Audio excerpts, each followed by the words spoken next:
আপনাদের এখানে বাঘা একটা মসজিদ আছে না, নামকরা মসজিদ, অনেক পুরাতন। কয় টাকার নোটের ওপরে যেন এটা আছে, 50 টাকা।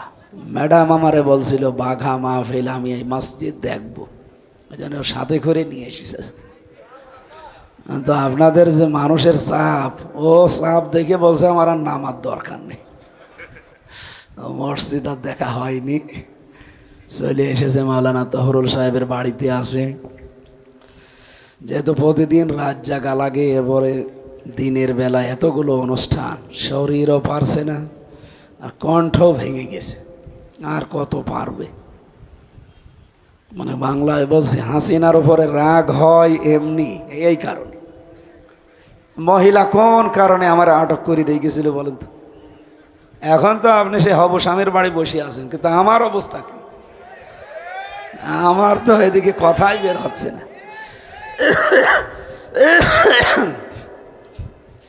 দোয়া চাচ্ছি এবং নিজেও দোয়া করছে, আল্লাহ যেন অন্তত 1-1.5 ঘন্টার জন্য আমার কণ্ঠটা একটু ছেড়ে দেন।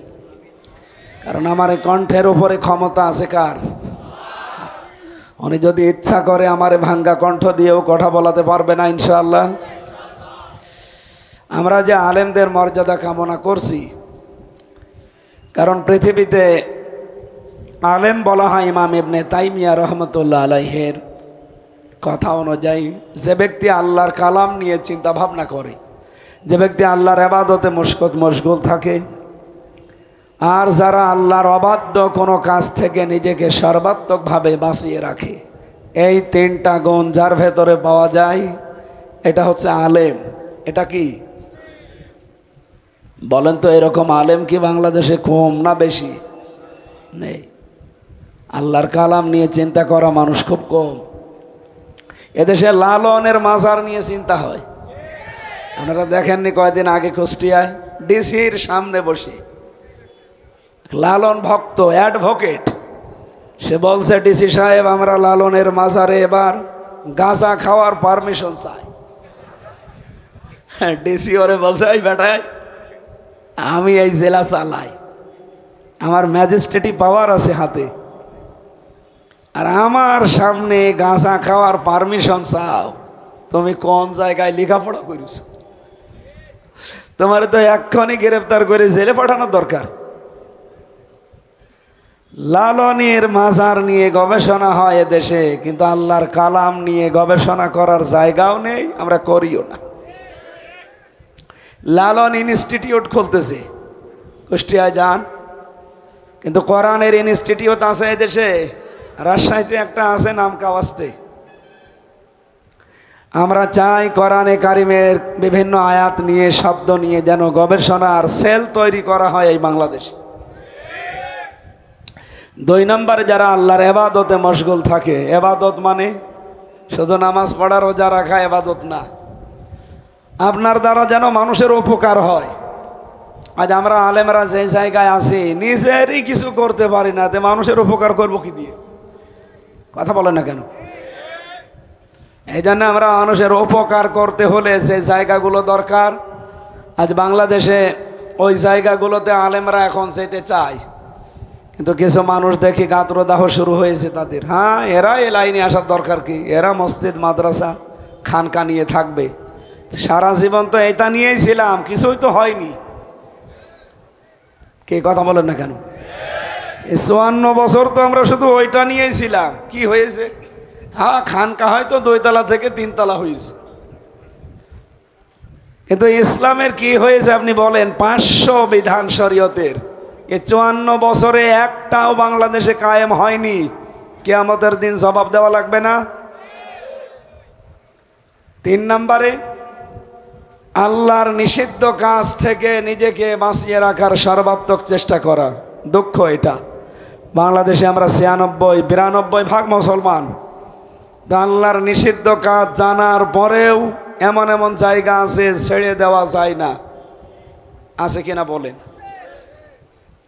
মানে একটা জায়গা আপনি দেখাতে পারবেন যেখানে ইচ্ছা করলেও ভালো থাকা যায়? উনি মাদ্রাসার অধ্যক্ষ, আলিম মাদ্রাসা বা দাখিল মাদ্রাসা যাই বলেন, বিশেষ করে আলিম, দাখিল, ফাজিল, কামিলের যারা দায়িত্বে আছে, মাদ্রাসায়, কলেজ, বিশ্ববিদ্যালয় তো বাদ দিলাম, মাদ্রাসার এই সমস্ত দায়িত্ব থেকেও সঠিক থাকা বাংলাদেশের এই প্রেক্ষাপটে বড় কঠিন হয়ে দাঁড়িয়েছে। উনি তার প্রমাণ। অথচ উনি জানে যে এটা হালাল, এটা হারাম, জানার পরও মানতে পারছে না। মসজিদের টাকা বরাদ্দ হয় সরকারি, ওই টাকা জায়েজ টাকা তুলতে যাবেন, 5 লাখ টাকা বাজেট হলে 2 লাখ টাকা আল্লাহর ওলিদের ঘুষ দেওয়া লাগবে। ভাই খাওয়া যায় তো বলি এখান থেকেও খাবেন আপনি। এখন তো কিছু মানুষ দেখছি কোনো জায়গা বাদ দিচ্ছে না। এমনকি একজন মহিলা সেই দিন বলছিল যে আমি একটা সন্তান জন্ম দিয়েছি, তাও আমার কাছে 5,000 টাকা চাঁদা চায়।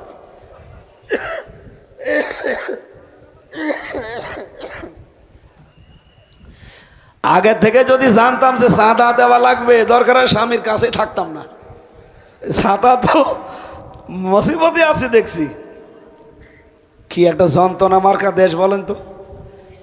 10 মাস 10 দিন সন্তানটা পেটে নিয়ে এত কষ্ট করে, ডেলিভারির কষ্ট সহ্য করে একটা সন্তান দুনিয়ায় আনছে, সেই মায়ের কাছে এখন চাঁদা খাওয়া লাগছে এই দেশের মানুষের। হয়তো রাজশাহীতে এটা নেই, আমি জানি তো।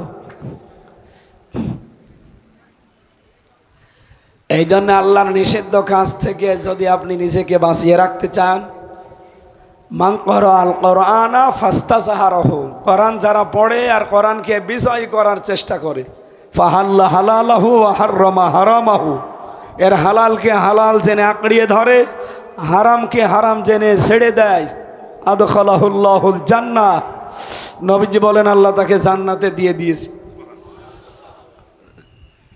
না এই যে পাশের উনি সুবহানাল্লাহ বলল, আপনি আলেম না? উনি আলেম না। শব্দের দিকে তাকালে আমরা এই যে 2 দিকে 2 আলেম বসে আছে। আদখালা ইয়াদখিলু, এটা মাজি, এটা অতীতের অর্থ দেয়। নবীজি বলতে চাচ্ছেন যারা কোরআন পড়ে আর কোরআনকে বিজয় করার জন্য চেষ্টা চালায়, হালালকে হালাল আঁকড়িয়ে ধরে, হারাম জানার পরে ছেড়ে দেয়। আল্লাহর নবী শেষের কথা বললেন কি, আদখালাহুল্লাহুল জান্নাহ, আল্লাহ নিজে এখানে ফাইল কর্তা, উনি নিজে দায়িত্ব নিয়ে তাকে জান্নাতে পৌঁছিয়ে দিয়েছে না দেবে? বলেন বলেন, দিয়েছে। অতীতের শব্দ।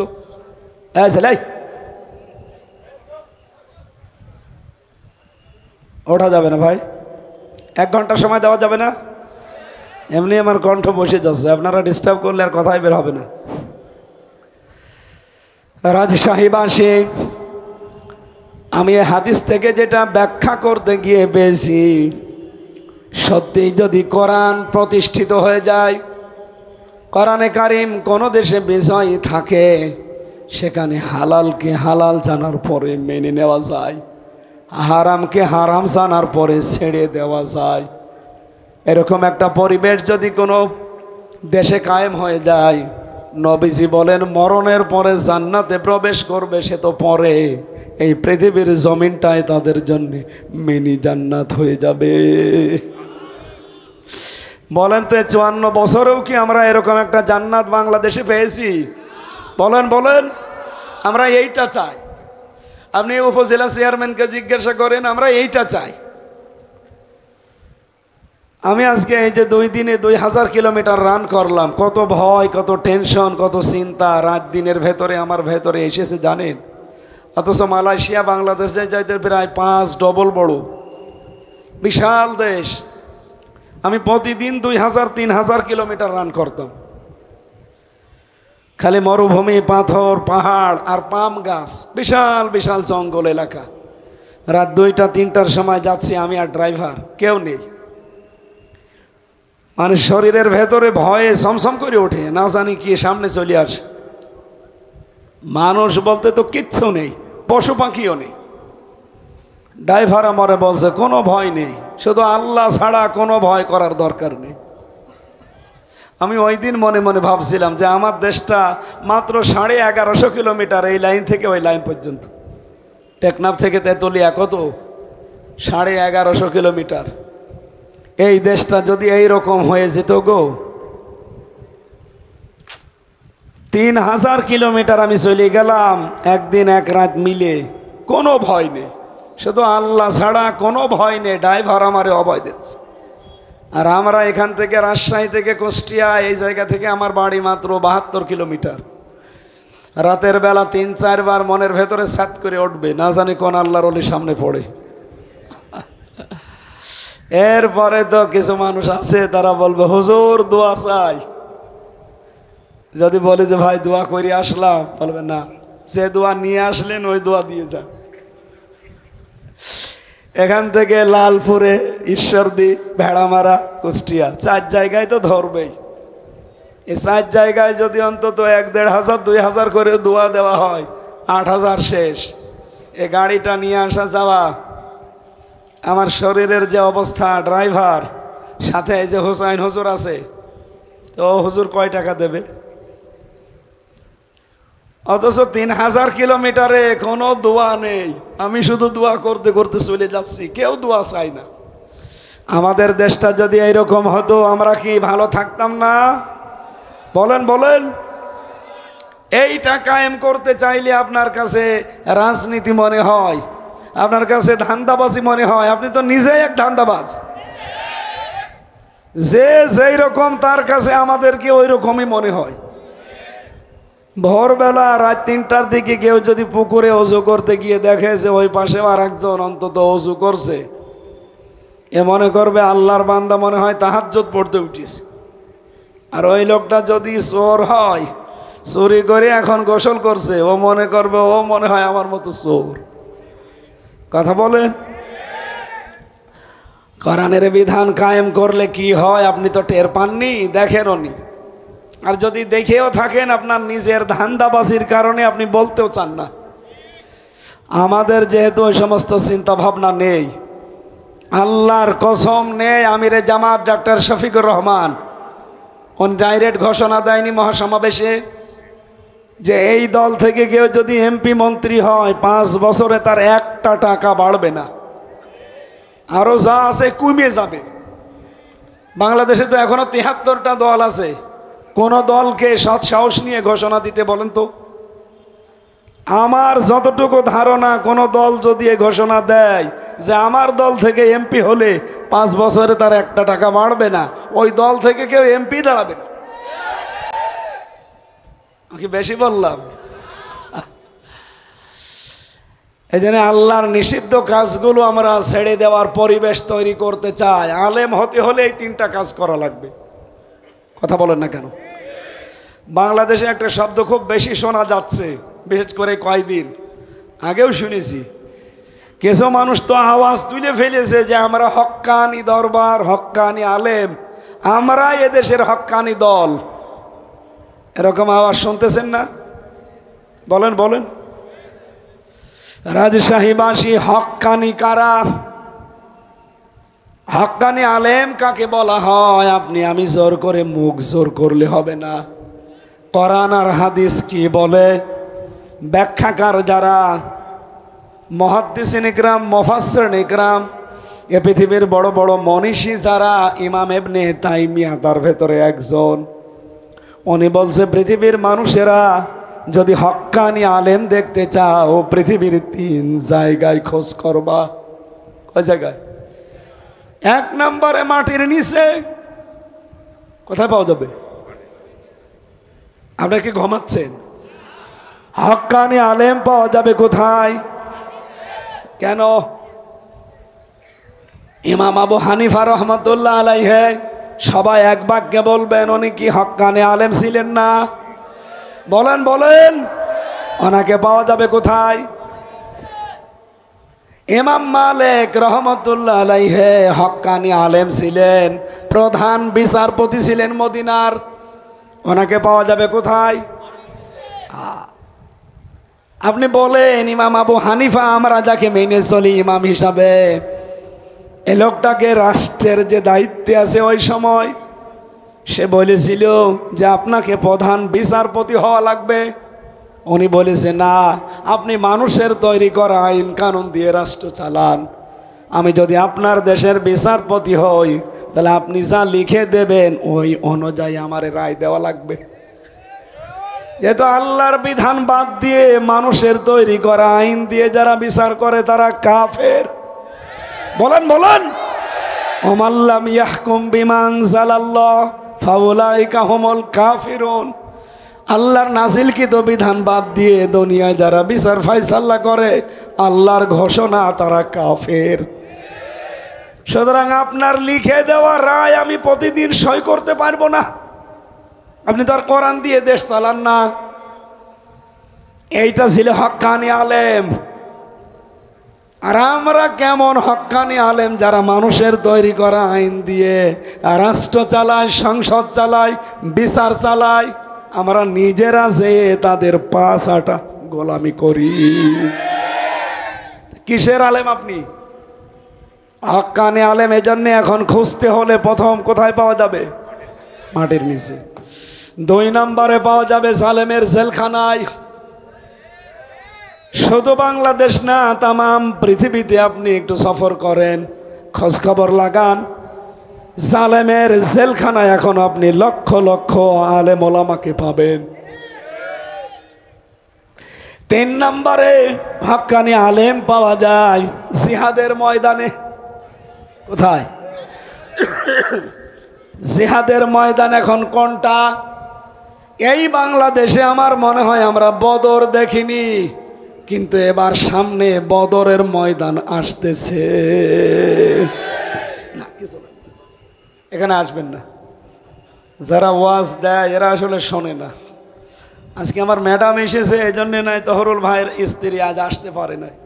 দেখেন ওখানে কত মহিলা ভিড় করে বসে আছে। হুজুর তো দেখতে পাচ্ছে না, হুজুরের বউ দেখার জন্য। এই এলাকার মানুষ ওয়াজ দিয়েছে, তারা আজ ওয়াজ শুনছে না। ওরা মনে হয় গল্পে মেতে আছে। অন্তত এখানে যারা এসেছেন আপনারা কি ওই রকম নাকি? শুনতেছেন? এই ছেলে, কে ওইটা চলে যাচ্ছে? কে বললাম না 1 ঘন্টা যাওয়া যাবে না। খুব জরুরি না হলে, যদি বিড়ির নেশা লাগে খেয়ে আবার চলে আসবেন, তারপরও আসবেন না। অনেকের নেশা এমন বেশি, আপনি খাবার দেবেন না অসুবিধা নেই, বিড়ি না দিলেও পাগল হয়ে যাবে। আমি জেলে থাকাকালীন দেখেছিলাম একটা লোক, ছেলে যুবক 22-23 বছর, এই শয়তান জেলের ভেতরে যে গাঁজার গাছ লাগিয়েছে। জেলার একদিন দেখি ধরে পিটাচ্ছে, জেলখানায় তুই গাঁজা খাস এই কারণে, আর তুই ভেতরে এসে গাঁজার গাছ লাগালি, পেলি কোথায়? ও বলছে স্যার, ওই যে আমি আদালতে গিয়েছিলাম হাজিরা দিতে, আমারও তো কিছু হিতাকাঙ্ক্ষী আছে। আসার সময় ওরা কিছু পোটলা দেয় এইভাবে, ওই যে পিজন ভ্যালের ছোট ছোট ফাঁকা থাকে, কয়েকটা এভাবে ছুড়ে মেরেছে, আমি একটা ধরে ফেলেছি। ওর ভেতরে গাঁজার বীজ ছিল।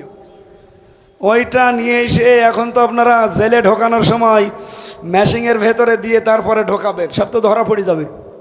এই জন্য মুখের ভেতরে দিয়ে জহব্বার নিচে এমন কায়দায় রেখেছি যে মেশিনে ধরা পড়ে। ভেতরে এসে বোতলের মুখ কেটে ফেলে দিয়ে ওখানে মাটি দিয়ে ওর ভেতরে এই গাছ লাগিয়েছি আজ 2 মাস আগে। দেখেন কত বড় বড় হয়েছে। জেলার তো হিন্দু দেবদুলাল বলছো হুজুর, আমি তখন ওর নিচতলায় ছিলাম, আমারে বলছো হুজুর এই লোকটারে জেলে দিয়েছে সরকার, ও গাঁজা খায় এই কারণে, আমি এত পাহারা দিয়ে রাখি, আর এর ভেতরে এসে গাছের গাছ লাগিয়েছে, ওরে তো স্বর্গে দেওয়া দরকার। জান্নাত বলে না, হিন্দু মানুষ স্বর্গ বলছে। এই জন্য নেশা যাদের আছে আশা করছি 1 ঘন্টা চেপে রাখতে পারলে পারবেন, না হলে খেয়ে আবার চলে আসবেন। আসবেন তো? কিছু মানুষ বলছে ঠিক আছে, মানে এলাকায় সব চলে। আমার ভাইরা, আমি যে কথা তুলেছিলাম, বদরের ময়দান 1500 বছর আগে বিদায় নিয়েছে, আমরা দেখিনি। অথচ 2026 সালে যে নির্বাচন আসতেছে, আমার মনে হয় সামনে বদরের ময়দানের মতো।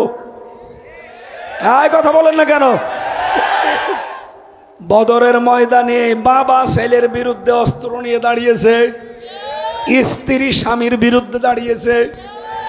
নবীজি নিজে পর্যন্ত আশঙ্কা করছিলেন যে সাহাবীরা যাদের বিরুদ্ধে দাঁড়াবে অধিকাংশগুলোই তাদের আপনজন, এরা যাবে তো। হযরতে আবু বকর বলেন, জিহাদের ময়দানে এখান থেকে শেষ করে যখন বাড়ি গেলাম, সে আমার সন্তান আব্দুল্লাহ আমারে বলছে, বাবা 3 বার আপনাকে আমি দেখেছি যুদ্ধের ময়দানে, তো বাবা এই জন্য আমি কিছু বলিনি, অন্য কেউ হলে আমি কেটে ফেলতাম। হযরত আবু বকর খাবার খাচ্ছিলেন, থালা সামনে ফেলে দিলেন, ডাক দিয়ে বলে, সন্তান যুদ্ধের ময়দানে 3 বার আমাকে দেখার পরও কিছু বলো নাই। আমি আল্লাহর কসম করে বলছি, একবার যদি তোমারে দেখতে পেতাম, এক কোপে তোমারে আমি আলাদা করে ফেলতাম। আমার মনে হচ্ছে সামনে বদরের ময়দান এবার আসতেছে। এই কথা বলেন না কেন? দেখবেন অনেক সন্তান এবার বাবার বিরুদ্ধে দাঁড়াবে। কারণ এই দেশে এখন 2টা দল, একটা ইসলামী, একটা শয়তানি, এর বাইরে আর কিছু নেই। আপনি যত চাই বলেন, যারা আল্লাহর আইন প্রতিষ্ঠা করতে চায় তারা আল্লাহর দল, যারা মানুষের আইন প্রতিষ্ঠা করতে চায় তারা শয়তানের দল। এখানে আবার ব্যাখ্যা দেওয়া লাগবে কোন কারণে? এজন্য এবার দেখবেন অনেক সন্তান বাবার বিরুদ্ধে দাঁড়িয়ে গেছে, অনেক স্ত্রী স্বামীর বিরুদ্ধে দাঁড়াবে। এজন্য হক্কানি আলেম যদি কেউ খুঁজতে চান, জিহাদের ময়দানে খোঁজ করলে পাবেন, যারা আল্লাহর দ্বীন কায়েমের জন্য সর্বাত্মকভাবে প্রচেষ্টা চালায়। আমাদের মিছিল, মিটিং, ভোট ভাট যা হবে সব দ্বীন কায়েমের জন্য। কথা বলেন, কথা বলেন। দ্বীন কায়েম করো এ কথা বললে রাগ হয় শুধুমাত্র যারা শিরিক করে, যারা মুশরিক তাদের। এটা তো আমি বানালাম নাকি? সূরা শুরার 13 নম্বর আয়াতের শেষের আগের অংশে আছে, কাবুরা আলাল মুশরিকিনা মা তাদউহুম ইলাই।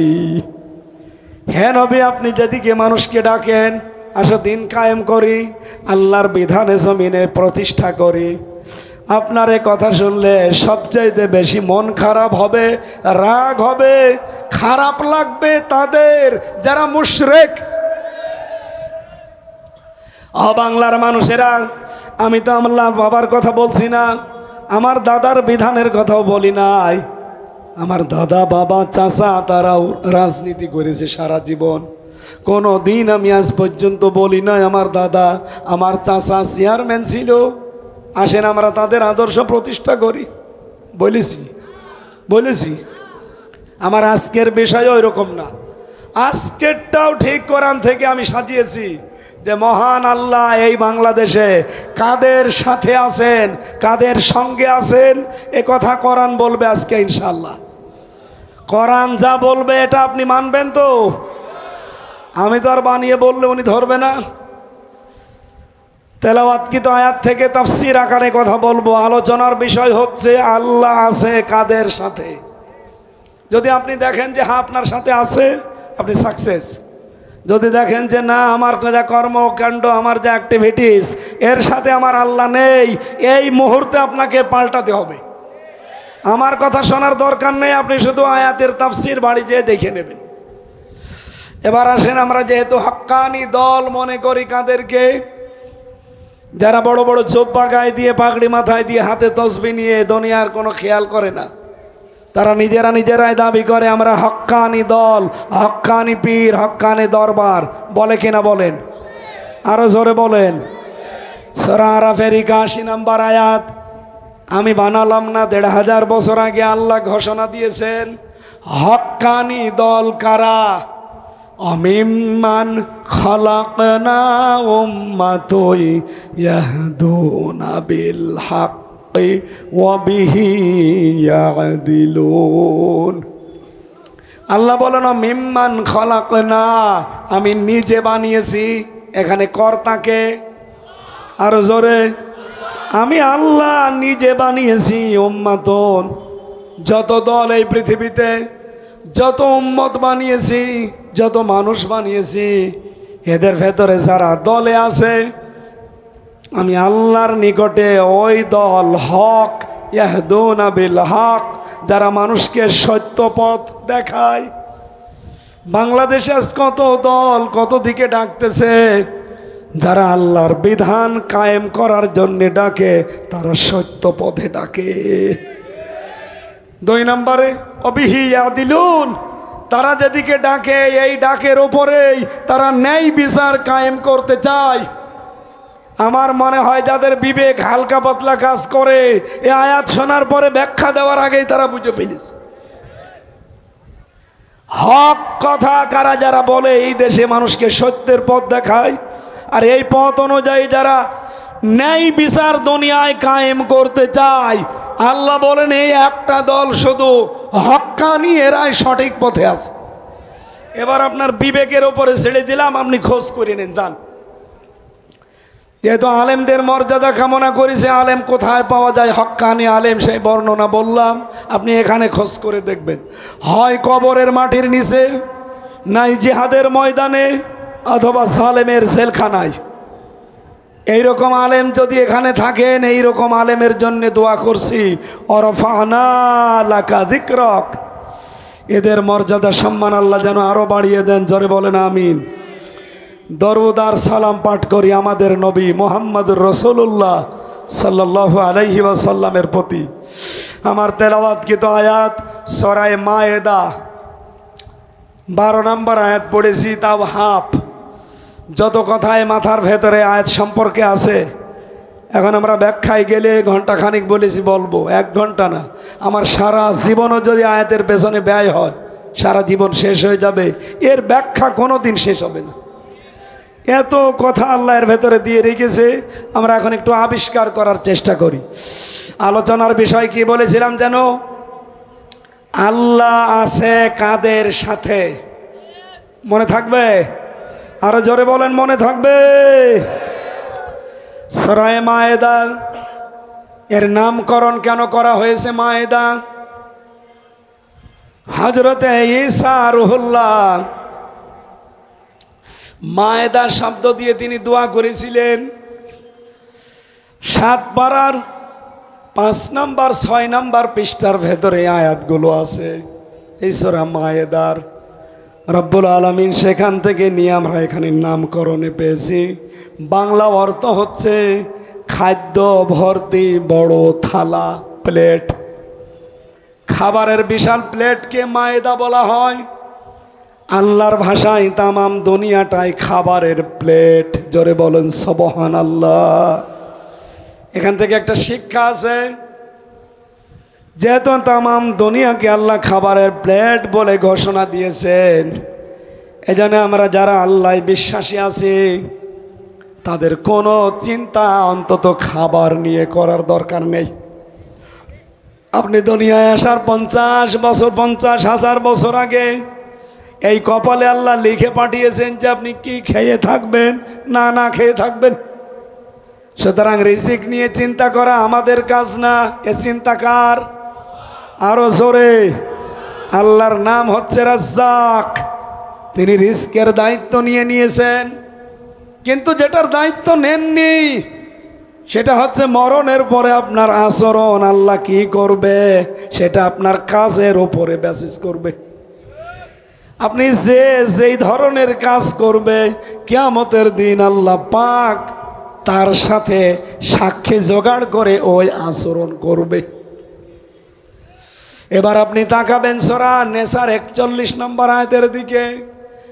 ফাকাইফা ইযা জিনা মিন কুল্লি উম্মাতিন বিশাহিদি ওয়া জিনা বিকা আলা উলাই শাহিদা। বলেন আল্লাহু আকবার। ভালো করে তাকান। আল্লাহ যারা এভাবে আমাদেরকে আঙ্গুল দিয়ে দেখাচ্ছেন যে কেমন হবে তখন, রাজশাহীর বাঘার মানুষেরা, তহরুল ইসলাম ও জিন্নাত আলী, কেমন হবে তখন যখন তোমাকে আমি আল্লাহ আমার সামনে দাঁড় করাবো আর তোমার বিরুদ্ধে সাক্ষী দেওয়ার জন্য আমি রাসূলুল্লাহকে হাজির করব। অজিনা বিকা আলা হাউলাই শাহিদা, হে নবী, আপনাকে আমি সাক্ষী করে নিয়ে আসবো ওদের জন্যে, যেহেতু রসুলের উম্মত বলে আমরা দাবি করছি। আল্লাহ যখন আমাকে আপনাকে একা একা তার সামনে ডাকবে, 10 জন 20 জন করে না, একা একা ডাকবে। কয়জন বলেন বলেন? বহু দরবার থেকে একটা মিথ্যা কথা শোনা যায় যে কোনো চিন্তা নেই, কিয়ামতের দিন এক এক পীর নাকি লক্ষ লক্ষ মুরিদ নিয়ে আল্লাহর দরবারে হাজির হবে। এটা ডাহা মিথ্যা কথা। এক কথা বলেন না কেন? সূরা মরিয়মের ভেতরে পাবেন 95 নম্বর আয়াত, 16 নম্বর পারা, 10 নম্বর পৃষ্ঠা, 15 নম্বর লাইনে আছে, অকুল্লুহুম আতিহি ইয়াউমাল কিয়ামাতি ফারদা। আল্লাহ পাক বলেন, কিয়ামতে প্রতিটি মানুষকে আমার সামনে আমি বিচার করার জন্য প্রথমেই ডাক দেব। কয়জন করে? বলেন বলেন বলেন। আপনি স্রেফ একা দাঁড়াবেন? আপনি এখন নিজেকে ভাবেন তো, ওই জায়গায় দাঁড় করিয়ে ভাবেন, আল্লাহ আপনাকে একা ডাক দিয়েছেন তার সামনে। সাক্ষী হিসাবে আপনার মাকে, বাবাকে, খালুকে না, সাক্ষী হিসাবে আল্লাহ নিয়ে আসবে রাসূলুল্লাহকে। এই জন্য আল্লাহ দিয়েছেন ফাকাইফা, কেমন হবে তখন? ইযা জিনা মিন কুল্লি উম্মাতিন, প্রতিটি দলকে যখন আমার সামনে উম্মতকে আমি নিয়ে আসব একজন করে সাক্ষী দেওয়ার জন্যে, এই সাক্ষী হবে রাসূলুল্লাহ। ও হামজা, কি হবে তোর জীবনে বল? তোর এই 33 বছর 35 বছর যাই হোক, এখন যদি মারা যাস, রাসূলুল্লাহ তোর সাক্ষী আল্লাহর সামনে। আমার তো আয়াতটা পড়ার পরে যেমন যেন মনে হয় যে না, আমি ধরা খেয়ে গেছি। আল্লাহ পাকের আয়াতের পরের আয়াতে 42 নম্বর আয়াতে দেখেন, ইয়াউমাইযি ইয়াওয়াদ্দুল্লাযীনা কাফারু ওয়া আসাবুর রাসূলা লাউ তুসাওয়া বিহিমুল আরদু ওয়া লা ইয়াকতুমুনাল্লাহা হাদিসা। সেই দিন কিয়ামতে কাফেরেরা, যারা আল্লাহর রাসূলের অবাধ্য জীবনযাপন করেছে, এরা আল্লাহকে বলবে, আল্লাহ আমি যদি মাটি হয়ে যেতাম এখন। কারণ যে কঠিন কঠিন প্রশ্ন রাসূলকে সাক্ষী রেখে করা হচ্ছে, কি হিসাবে মুখ দেখাবো তার সামনে? আমার জীবনের দিকে তাকিয়ে আমার রাসূলের সামনে দাঁড়িয়ে জবাব দেওয়া, এটা আমার মুখ দেখানো সম্ভব না। এরকম সময় কিন্তু আমাদের সামনে আসতেছে। কথা বলেন না কেন? আল্লাহ সতর্ক বাণী দিয়েছেন, এরপরেও যদি কেউ সতর্ক না হন, রিস্কের পেছনে পড়ে যদি হালাল হারাম না চাইনেন, বাবা শাহজালাল সব হালাল। এই জন্য মায়েদা মানে খাদ্য ভর্তি বলো প্লেট, খাবারের দায়িত্ব যেহেতু আল্লাহর, এই রিস্কের পেছনে পড়ে আল্লাহর বিধান যেন আমরা ভুলে না যাই। আমার কথা বোঝা গেছে? 1 নম্বরে আমরা মানুষ, 2 নম্বরে আমরা আল্লাহর খলিফা, 3 নম্বরে আমরা আল্লাহর গোলাম।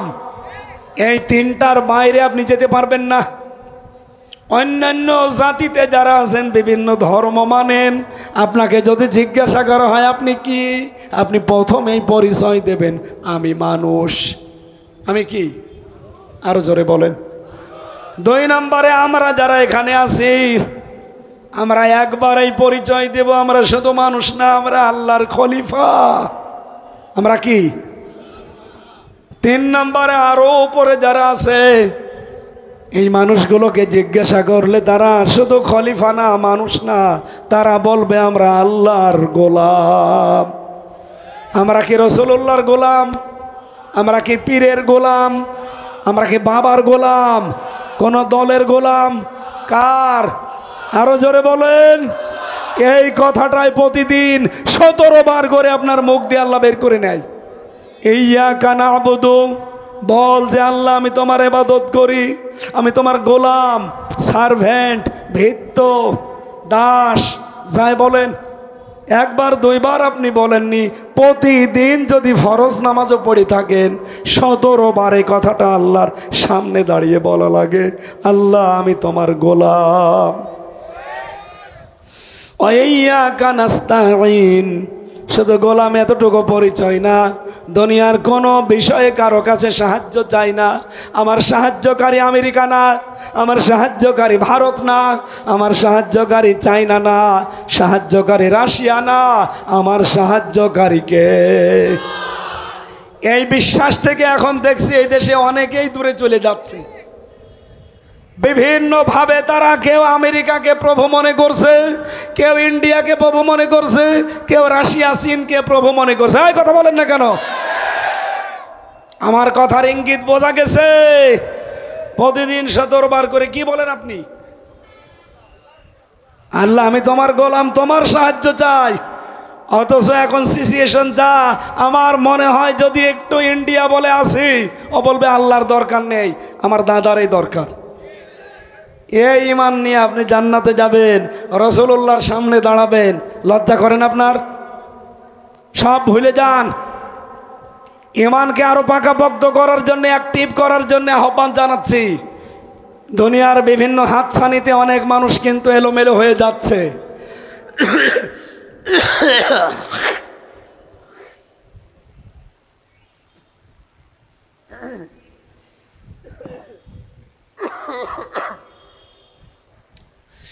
রাজশাহীর জ্ঞানী মানুষেরা, আশা করছি আপনারা বুঝে ফেলেছেন, মায়েদা মানে যেহেতু আল্লাহ খাবারের প্লেট বানিয়েছে, এইটা নিয়ে চিন্তা করে দুনিয়ার কারো দিকে ভরসা করার দরকার নেই।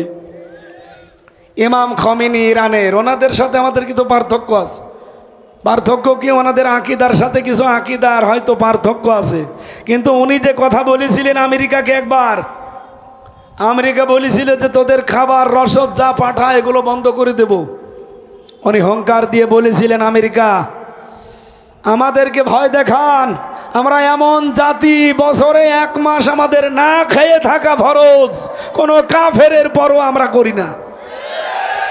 সেই জাতি মুসলিম আমরা না। খাবার নিয়ে চিন্তা করে কোন কারণে ইমান বিক্রি করে দিচ্ছেন? আমি নাম নিলাম না। কত মানুষ তো এখন পা চাটতে যে পা ধরে বসে আছে। দাদা তুমি ছাড়া কেউ নেই। কিছু কিছু দলকে এই দেশ থেকে বিলীন করার জন্যে কিছু মুনাফিক উঠে পড়ে লেগেছে। এরা দালাল, দালাল এবং দালাল। শহীদ জিয়ার নাম শুনলে মান থেকে মানুষ দোয়া করে, কিন্তু তার আদর্শের উপরে আজ এখন এই দলটা নেই। তারা অধিকাংশগুলো এখন 5 আটা গোলাম হয়ে দাঁড়িয়েছে দাদাদের। আমি কাবা শরীফের পাশে আরাফাতের ময়দানে মসজিদে নামিরা, এখানে কাবা শরীফের ইমাম খুতবা দিচ্ছিলেন। শহীদ জিয়াউর রহমানের জন্য দোয়া করছিলেন আরবিতে, আল্লাহ তুমি তাকে সুউচ্চ মাকাম দান করো। নাম বলার সময় বললেন শহীদ জিয়াউর রহমান। এমনি এমনি নাম তার মুখ দিয়ে আসে না। আরাফাতের ময়দানে লক্ষ লক্ষ নিম গাছ লাগিয়েছে এই শহীদ জিয়া। কথা বলেন। তিনি সারা জীবন, তার জীবনী পড়ে দেখেন, আমি নিজে তার পুরা জীবনী পড়েছি। সারা জীবন তিনি আগ্রাসনের বিরুদ্ধে ছিলেন, বিশেষ করে দাদাদের আগ্রাসনের বিরুদ্ধে। কোনো দিন মাথা নত করেননি দাদাদের সামনে। আর তার দলের নাম নিয়ে আজ অনেকেই দাদার 5 আটার গোলাম হয়ে দাঁড়িয়েছে। এই জন্যই বিলীন হয়ে যাচ্ছেন। কারো দিকে ভরসা করে লাভ নেই। বলিল্লাহুম্মা মালিকাল মুলকি তুতিল মুলকা মান তাশা। আল্লাহ বলেন ক্ষমতার মালিক আমি, রাজত্বের মালিক আমি, যাকে ইচ্ছা তাকে দেই, যাকে ইচ্ছা ঘাড় ধরে নামিয়ে দেই। সুতরাং কোন কারণে আপনার বিশ্বাস হয় যে ভারত আমাকে বসাবে, চীন আমাকে বসাবে, আমেরিকা আমাকে বসাবে? ওরে বসাই কে কিনা জানে। নামাজের ভেতরে পড়েন, বাইরে তেলাওয়াত করেন আয়াতটা, অথচ বিশ্বাস নেই। এই জন্যে তো মায়েদা থেকে পড়ছি। আল্লাহ বলেন মায়েদা মানে খাবারের প্লেট। খাবারের জন্যই তো এত ধর্ণা। পৃথিবীর কারো ধর্ণা দেওয়া লাগবে না, খাবার না খেয়ে মরবা না। যেটা না খেয়ে মরবা ওইটা দিয়ে চিন্তা করো, সেটা হচ্ছে আমল। নাম কি? কারণ আমলের গ্যারান্টি আমি দেইনি। আমল করো জান্নাত আছে, আমল নেই জান্নাত নেই। এই জন্য আমল করেন। আজকের তেলাওয়াত কিন্তু আয়াতে 5টা আমল আছে। কয়টা বলেন বলেন? এই 5টা দেখেন তো বাংলাদেশে কার ভেতরে পাওয়া যায়? যার ভেতরে পাওয়া যাবে সে যেন বিশ্বাস করে আল্লাহ আমার সাথে আছেন। সুবহানাল্লাহ বলতে পারেন নাই? আল্লাহ রাব্বুল আলামিন বলেন, বানি ইসরাইলে মুসা আলাইহিস সালামের 12টা গোত্র ছিল, 12টা নকিব, দলপতি, সর্দার, নেতা যাই বলেন। তাদেরকে আমি নিয়ে হযরতে মুসাকে ডাক দিয়ে বললাম, আসেন। তোর পাহাড়ে তিনি গেলেন। তোর পাহাড়ে যাবার পরে তিনি বললেন, রব্বুল আলামিন আমি আপনাকে দেখতে চাই। আল্লাহ সাপ জানিয়ে দিয়েছেন, লাং তারনি, আমাকে দেখা যাবে না। আমার সাথে দেখা তোমাদের এই চর্ম চোখে সম্ভব না। কারণ আমার যে পাওয়ার, আমার নূরের যে ঝলকানি, এটা দেখতে হলে দুনিয়ার চোখ দিয়ে হয় না, অন্য চোখ লাগবে। সেই পাওয়ার তোমাদের চোখে নেই। লা তোদের কোহল আবসর অহওয়ায়দের কোল আবসর অহওয়াল্লাতিফুল খবীর। মুসা নবীর মতো এত বড় পাওয়ারফুল নবী, যিনি কথা বলতেন সরাসরি আল্লাহর সাথে, যাকে কালিমুল্লাহ বলা হয়, তাকে আল্লাহ সাপ জানিয়ে দিলেন, লাং তারনি। মজারের আগে লান আসলে অর্থ হয় কখনোই হবে না। আল্লাহ বলেন আমার সাথে দেখা করা দুনিয়ায় সম্ভব না। অথচ বহু ভণ্ড পীরে রাজশাহী বিভাগে দেখতে পাবেন, তারা বলে আল্লাহর সাথে আমার দেখা হয়, কথা হয়। মুসা নবীর মতো এত বড় পাওয়ারফুল নবী যদি আল্লাহ বলেন না দেখা সম্ভব না, আপনি কোন ভণ্ডর ভণ্ড? আল্লাহ ওই সময় ঘোষণা দিয়েছিলেন, মুসা 12 জন দলপতি নিয়ে এসেছো, নকিব, সর্দার, দেখা তো হবে না। যদি জোর করো আমি কিন্তু দেখা দেব, কিন্তু টিকতে পারবা না। তারপরেও তিনি দেখতে চেয়েছিলেন এই দলবল নিয়ে। আল্লাহ পাক তার কুদরতি আঙ্গুলের শুধুমাত্র এই নখ যেটা আছে এর কর্ণটুকু দেখিয়েছেন। তোর পাহাড় পুড়ে তামা হয়ে গেছে। যতগুলো মানুষ ছিল সব অজ্ঞান হয়ে গেছে। একাধারে 40 দিন অজ্ঞান হয়েছিল। মুসা নবী 40 দিন পরে হুঁশ ফিরে বলে, রব্বুল আলামিন এ তো আর এক ভেজালে পড়লাম। এমনি ওরা আমারে মানতে চায় না। ওদের দলীয় প্রধানদেরকে নিয়ে এসেছিলাম তোমাকে দেখা করার জন্যে, আর ও ছাতা দেখি এখন নূরের ঝলকানিতে মরিয়ে পড়িয়ে আছে। এখন যদি আমি একা ফেরত যাই, এলাকার মানুষেরা আমারে পিটাবে, তাড়াবে।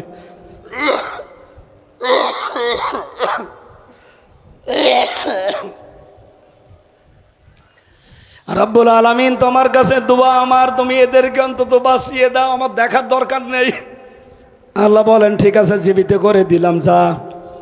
আমার সাথে দেখা তো সম্ভব না। অবাসেনা মিনহু মুসনাই আশার নাকিবা। আমি যে 12 জন নকিব পাঠিয়েছিলাম, তাদেরকে এক বাক্যে ঘোষণা দিলাম, ওয়ালাকাদ আখাযাল্লাহু মিসাক বানি ইসরাইল। বনি ইসরাইলের এই 12 জন সর্দার, দলপতি, নেতা, নকিব, এদেরকে বললাম তোমাদের কাছে আমি আল্লাহ অঙ্গীকার নিচ্ছি, ওয়াদা নিচ্ছি, এই প্রতিশ্রুতি নিলাম, আল্লাহু ইন্নী মাআকুম, অবশ্যই আমি আল্লাহ তোমাদের সাথে সঙ্গে আছি। বলেন সুবহানাল্লাহ। আমি আল্লাহ তোমাদের সঙ্গে আছি, সাথে আছি। তোমাদের কাছে দেখা আমার হবে না, কিন্তু সঙ্গে থাকবো। আমার রহমত তোমাদের সাথে থাকবে। যদি দুনিয়াতে যেয়ে নিজ নিজ এলাকায় যেয়ে 5টা কাজ করতে পারো, এই 5টা কাজের আঞ্জাম যদি দিতে পারো নিজেদের এলাকায়, তোমরা তো এক একটা গোত্রের অধিপতি, দলপতি, নেতা, এমপি মন্ত্রী যাই বলেন, এক এক এলাকার জন্য, এক এক জেলার জন্য এক একজন এসেছে। 12টা দলের 12 জন এসেছে। যাও নিজ নিজ এলাকায় এই 5টা কাজ যদি করতে পারো, আমি আল্লাহ ঘোষণা দিলাম তোমাদের সঙ্গে আমি আল্লাহ আছি। কয়টা? আরো জোরে আর একবার বলেন। এবার বাংলাদেশে 73টা দল আছে। যেই দলের কর্মসূচির ভেতরে এই 5টা কাজ আছে, কোরআন হাতে দিয়ে বলছি তাদের সাথে আল্লাহ আছে। কথা বলেন, কথা বলেন। 1 নম্বরে লাইন আকামতুমুস সালাতা ওয়া আতাইতুমুজ যাকাতা। আমি আল্লাহ 1 নম্বরে ঘোষণা দিলাম নিজ নিজ এলাকায় যে তোমরা নামাজ কায়েম করবা। কি করবা বলেন তো? নামাজ কায়েম কি একা একা হয়? আরো জোরে বলেন। আল্লাহ এই জন্য 12 জন নকিব দলপতিকে বললেন নিজ নিজ জেলায়, নিজ নিজ এলাকায় গিয়ে আগে নামাজ কায়েম করো। আপনি এবার নিরপেক্ষ দৃষ্টি দিয়ে, নিরপেক্ষ মন দিয়ে বলেন, বাংলাদেশে যত দলই আছে কাদের কর্মসূচিতে নামাজ কায়েমের আন্দোলন আছে? যাদের কর্মসূচিতে এটা প্রথমে যে আমরা রাষ্ট্র ক্ষমতায় গেলে নামাজ কায়েম করব, প্রথমে চোখ কান বন্ধ করে তাদের সাথে থাকা লাগবে। কারণ তাদের সাথে আছে কে? আমি যদি বানিয়ে বলি কোন হুজুর নিয়ে আসবেন, নিয়ে আসেন। আমি একটু আগে পড়ে আসলাম তাফসিরটা। লাইন আকামতুমুস সালাত, নামাজ কায়েম করবা। আল্লাহ বলেন যে নামাজ পড়বা না। পড়া কোরআন শরীফে নামাজ পড়ার কথা আছে মাত্র 1 জায়গায়, ফাসাল্লি লিরাব্বিকা, যে তোমার রবের জন্য নামাজ পড়ো। আর নামাজ কায়েম করার কথা আছে 82 জায়গায়। এজন্য নামাজ কায়েম যারা করে নির্দ্বিধায় বলতে পারি আল্লাহ তাদের সাথে, তাদের সঙ্গে আল্লাহর রহমত। বলেন বলেন, আরো জোরে বলেন। যেই দলের কর্মসূচিতে নামাজ নেই, নামাজের কর্মসূচি নেই, নামাজ কায়েমের কোনো কথা নেই, কোনো মুসলমান কি আল্লাহকেও সঙ্গে রাখতে চায়? আর এরকম কোনো দল সে করতে পারে? আপনি রাজনীতির গন্ধ না খুঁজে নিজের দলের সাথে মিলান তো। আমি এমন একটা দল করি যেই দলের প্রথম কর্মসূচি হচ্ছে নামাজ কায়েম করা লাগবে।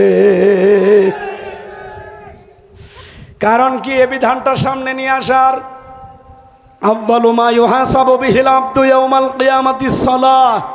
আর রাজশাহীবাসী যাই করেন না কেন, কিয়ামতের দিন সর্বপ্রথম কিন্তু নামাজের হিসাব দেওয়া লাগবে।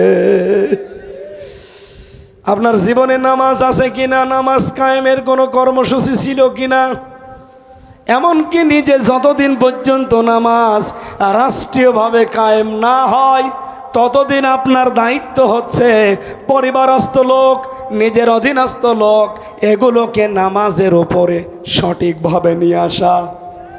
ওয়ামুর আহলাকা বিসসালাতি ওয়াসতাবির আলাইহা। হে নবী, আপনাকে আদেশ করছি আপনি নিজে নামাজের ওপরে কায়েম থাকেন, আর পরিবারস্থ লোক যারা আছে তাদেরকেও আপনি নামাজে কায়েম রাখেন। সম্মানিত মা বোন যারা এসেছেন তাদেরকে একটা মাসলা বলি এখান থেকে। অনেক মেয়েরা এসেছেন, একটা মেয়ে লোক বালেগা হয়, নামাজ ফরজ হয় কখন? তার উপরে যখন থেকে তার শরীর খারাপ হয়। সেটা 12 বছর, 13 বছর, 14 বছর, 15 বছরে হতে পারে। এটা যেহেতু বাবা আমরা তারা জানি না, এটা মা জানে। এ কথা বলেন না কেন? এই জন্য মেয়েদেরকে বলছে আপনারা জবাব না দিলেও হবে।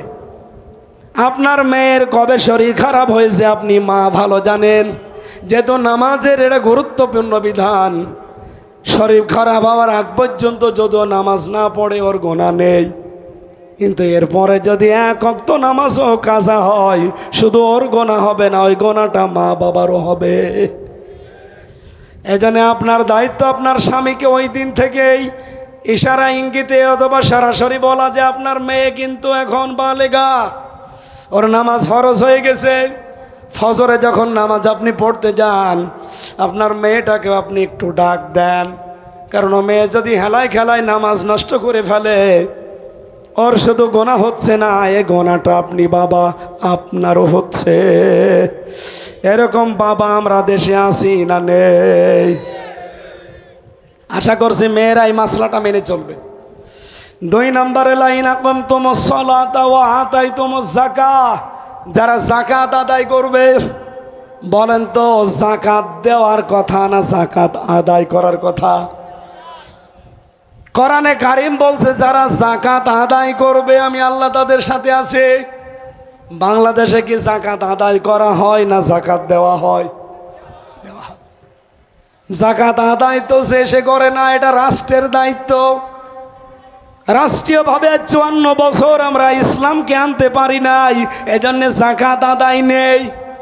কিছু কিছু মানুষ হয়তো যাকাত দেয় না পেরিয়ে দেয়। যাকাতের শাড়ি বানিয়েছেন, লুঙ্গি বানিয়েছেন, এ ভণ্ডামি কোথায় পেয়েছেন? আপনার নিজের স্ত্রীকে মেয়েকে সেই মানের কাপড় কিনে দেন, 3 পিস কিনে দেন, এই মানের কাপড় দিয়ে আপনাকে যাকাত দেওয়া লাগবে। এইটাই তো দেশে হয় না।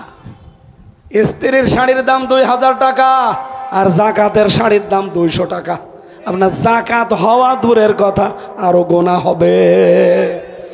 এজন্য যাকাত আদায়কারী এটা রাষ্ট্রের দায়িত্ব। আমরা এবার ইসলামকে ওই জায়গায় নিয়ে যেতে চাই যে ইসলাম এবার বাংলাদেশে যাকাত আদায় করবে ইনশাআল্লাহ।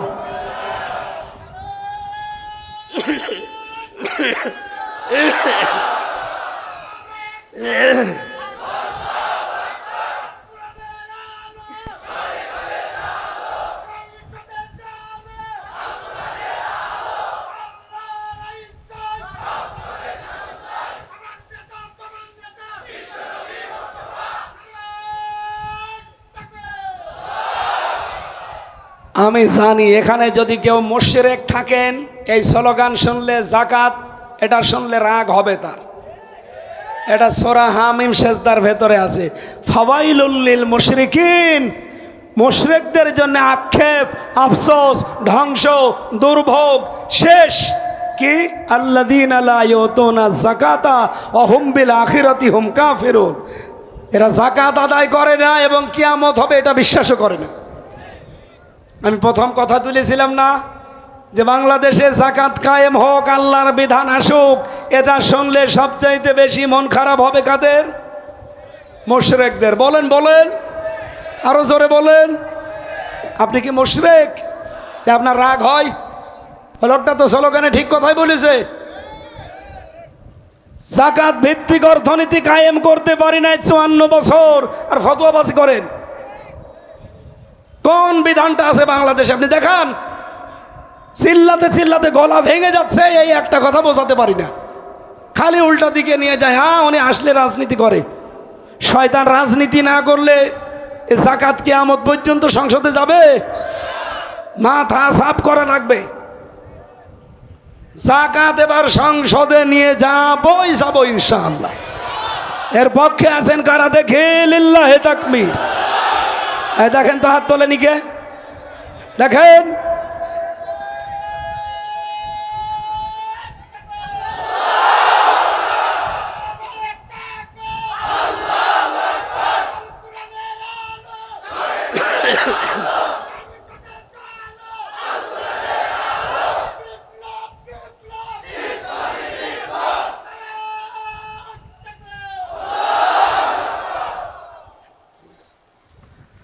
আমার মনে হয় এর চাইতে সহজ সরল ভাষায় ব্যাখ্যা দেওয়ার কায়দা আমার আর নেই।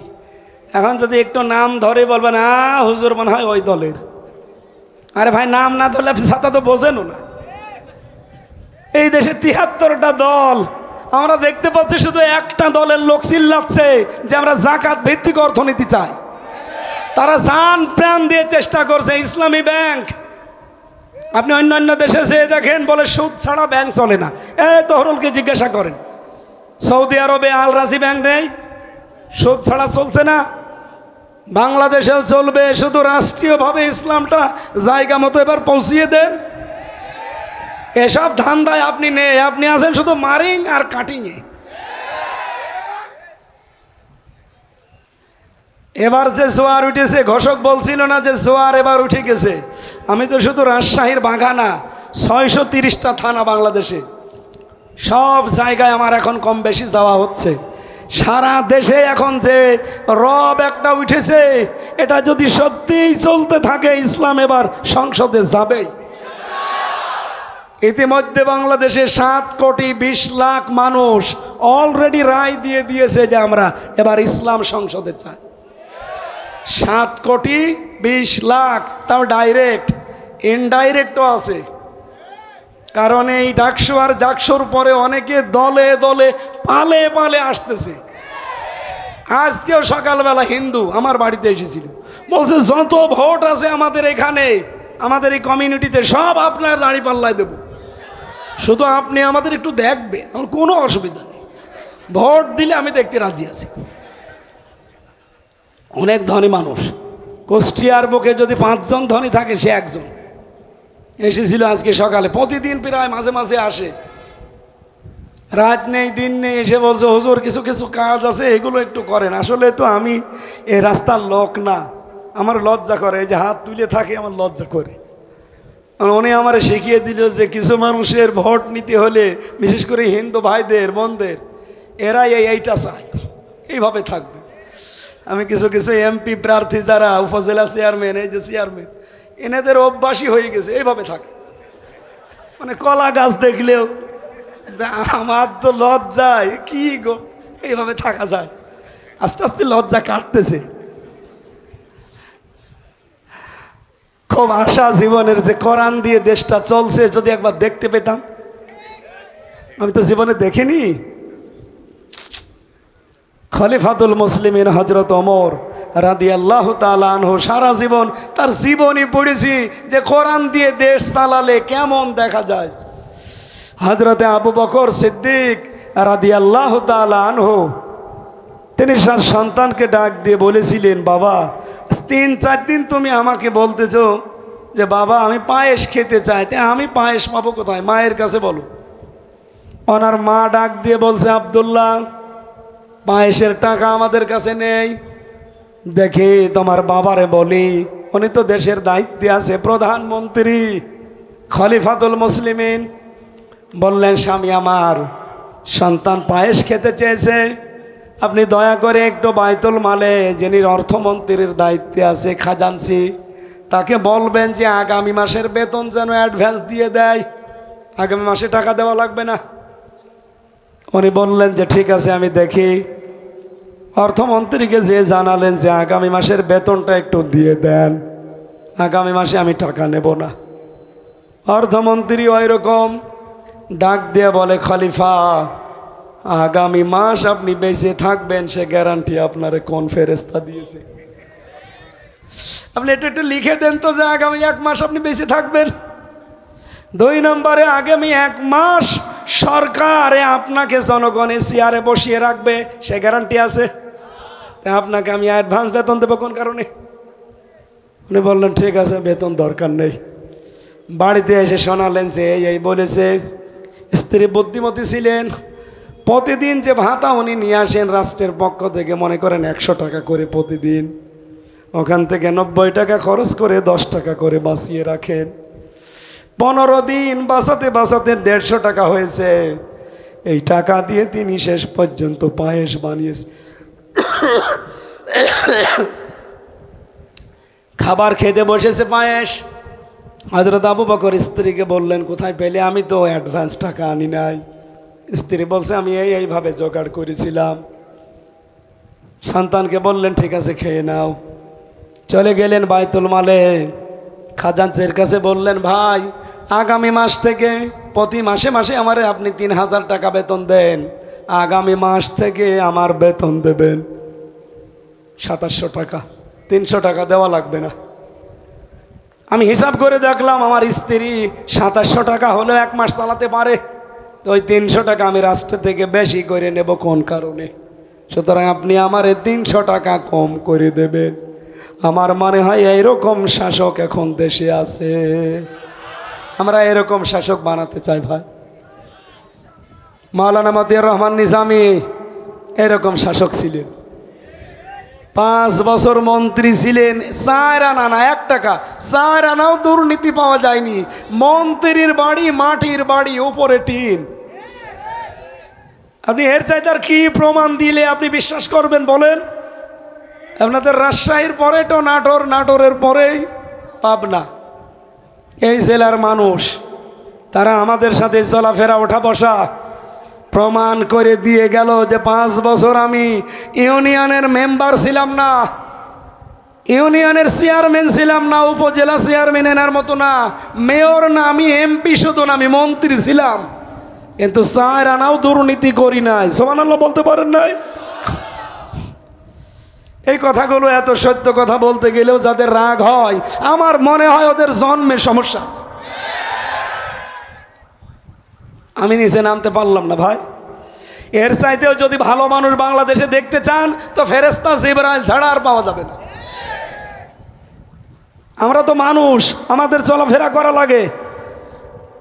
সাতক্ষীরার চেয়ারম্যান পেয়েছিলাম একজন ইউনিয়নের, উনি MA পাস, সকাল 10টা থেকে 4টা পর্যন্ত ইউনিয়নের দায়িত্ব পালন করে, বিকাল 4টা থেকে রাত 8টা পর্যন্ত তরকারি বিক্রি করে।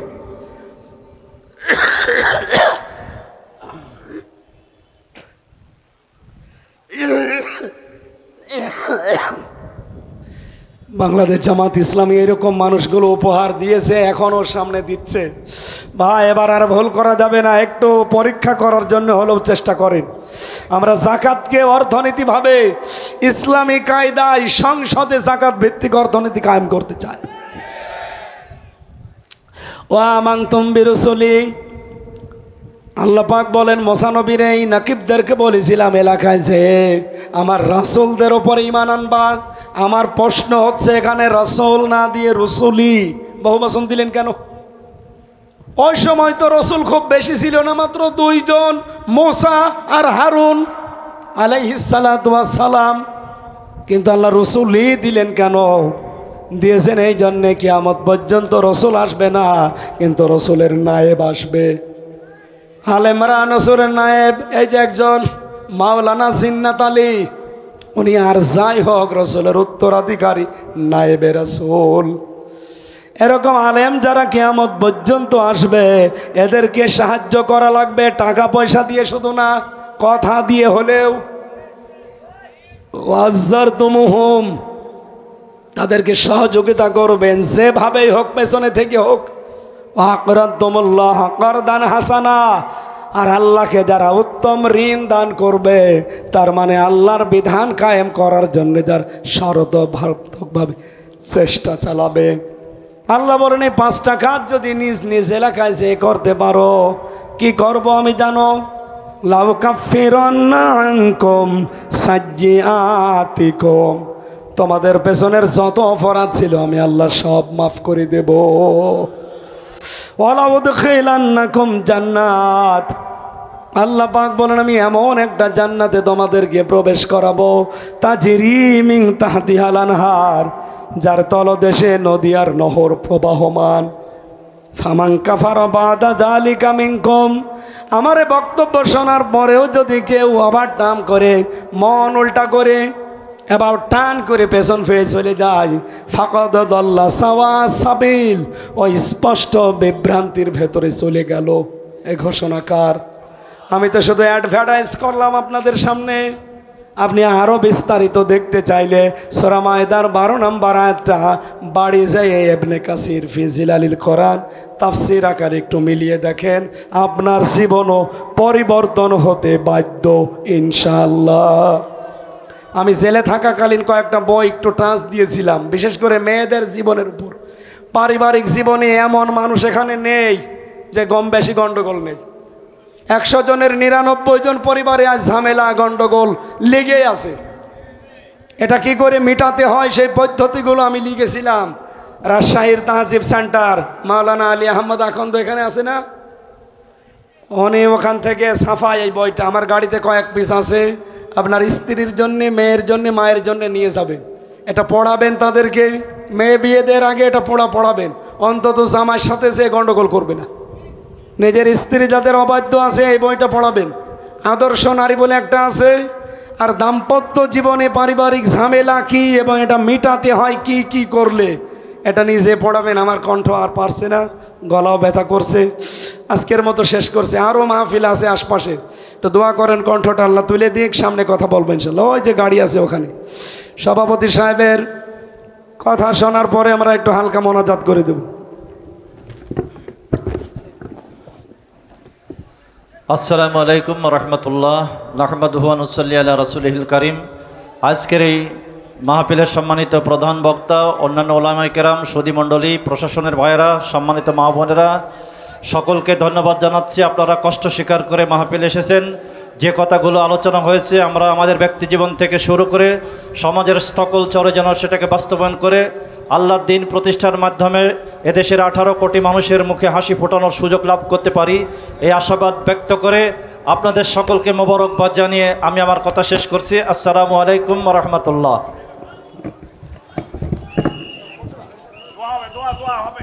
আল্লাহুম্মা আমিন।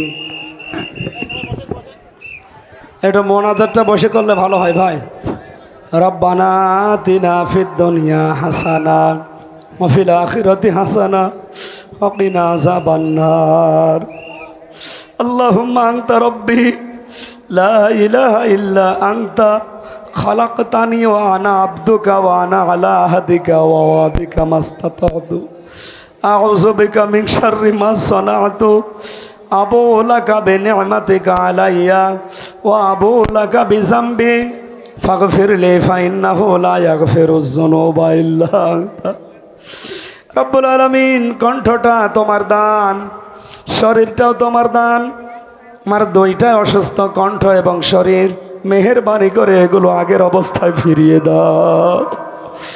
কোরআনের কথা বলার সুযোগ যখন তৈরি করে দিয়েছে তোমার বান্দা বান্দীদের সহজ সরল ভাষায়, আল্লাহ সুললিত কণ্ঠে কোরআনের এই অমীয় বাণীগুলো শোনাতে পারি, তুমি আমার ভিক্ষা দাও। আজকের এই বিশাল আয়োজন করেছে মাওলানা তহরুল ইসলাম, আল্লাহ তার বাবার জন্য দোয়া চেয়েছেন, জনাব খলিলুর রহমানকে তুমি মাফ করে দাও, তার মাকেও ক্ষমা করো, তার স্ত্রী সন্তান যেগুলো দিয়েছে সহি সালামতে রাখো আল্লাহ। সম্মানিত সভাপতি তোমার আলিম বান্দা মাওলানা জিন্নাত আলী, তোমার বান্দার জীবনের ভালো ভালো কাজ মঞ্জুর করো, অন্যায়গুলো মাফ করে দাও। রব্বুল আলামিন, যত অতিথি এখানে এসেছে আল্লাহ, সম্মান আছে এজন্য এদের নাম এখানে দিয়েছে, এদেরকে তুমি সম্মান এদের সাথেই কবুল করে নাও। মা বোন যারা এসেছে, আজকে আমার ম্যাডাম এসেছে, আমার সন্তানগুলো এসেছে, আল্লাহ তুমি তাদেরকে খাদিজার মতো, ফাতেমার মতো বানিয়ে দাও। প্রশাসনের যে ভাইগুলো আজকে দায়িত্ব পালন করেছে আল্লাহ, বিশেষ করে এই বাঘা থানার ওসি সহ যারা দায়িত্বে আছে, এদের ওপরে খাস রহমত নাসিল করো। কোরআনের মাহফিল যারা পাহারা দিয়েছে আল্লাহ তুমি তাদের হামে ও নাসির হয়ে যাও। যারা ভিডিও রেকর্ড করে কোরআনের কথাগুলো ছড়িয়ে দেয়, রাজশাহীর তাজিম সেন্টার সহ যারা চেষ্টা করে ইখলাসের সাথে, তাদেরকে কবুল করো। মাওলানা হোসাইন, তার বাবা নেই, আল্লাহ তাকে মাফ করো। মাওলানা হাবিবুর রহমানকে মঞ্জুর করো। আইল আমার কণ্ঠটা আমি আবার ভিক্ষা চাই, কণ্ঠের ব্যথা তুমি দূর করে দিয়ে আগের অবস্থায় ফিরিয়ে দাও। বারাকাল্লাহু লানা ওয়া লাকুম ফিল কোরআনিল আযীম। এই মাহফিলের বরেণ্য সদস্য যারা যেইভাবে কষ্ট স্বীকার করেছে, তোমার রহমত ওই দিকে এগিয়ে দাও। এই বিনোদপুরে যারা ব্যবসা বাণিজ্য করে, এদের ব্যবসায় হালাল রুজিতে বরকত দাও। যত মানুষ মাটির নিচে ঘুমিয়ে গিয়েছে তাদের কবরগুলো জান্নাত বানাও। একবার হলেও যেন দেখতে পাই বাংলাদেশ তোমার কালাম দিয়ে চলছে। আল্লাহ, লা ইলাহা ইল্লা আনতা সুবহানাক ইন্নী কুনতু মিনাজ জালিমিন। রব্বিরহামহুমা কামা রব্বায়ানি সগীরা। আলহামদুলিল্লাহি রাব্বিল আলামিন। জীবনের শেষ কথা যেন এটা বলতে পারি, লা ইলাহা ইল্লাল্লাহু মুহাম্মাদুর রাসূলুল্লাহ। আসসালামু আলাইকুম। ওই যে গাড়িতে আছে, কয়েক পিস আছে, নিয়ে যান।